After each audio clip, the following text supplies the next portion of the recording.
This is a story about the haunted cookie. Once upon a time, in a small, centuries-old village nestled in the heart of a dense forest, there existed a most unusual tradition. Every Halloween, as the moon reached its peak and the world fell silent, the villagers would gather in the town square to bake the hunted cookie.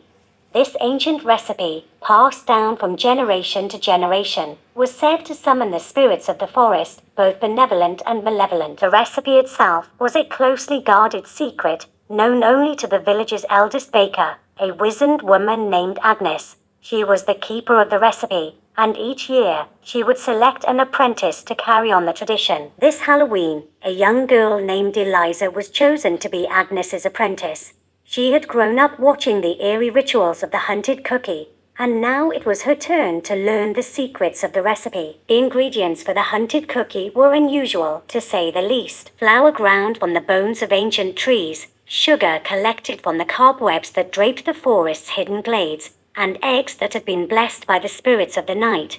As Eliza mixed the ingredients together, she felt a shiver run down her spine, as though the forest itself was watching.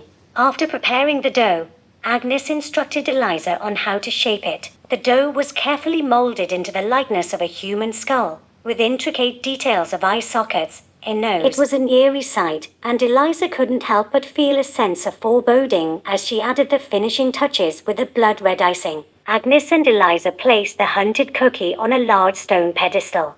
The moon cast an otherworldly glow, and the forest seemed to hold its breath. The hunted cookie came to life in a way that no one in the village had seen before. It began to sway, the eerie eyes moved as if driven by an ominous force, and the top of the skull cracked. The brain came out with blood pouring out. The villagers were both mesmerized and terrified by the sight before them. As the moon began to wane, the hunted cookie slowly stilled, and the forest returned to its usual quiet. The hunted cookie was carefully placed back in its sacred spot in the village bakery, waiting for the next Halloween when it would come to life once more.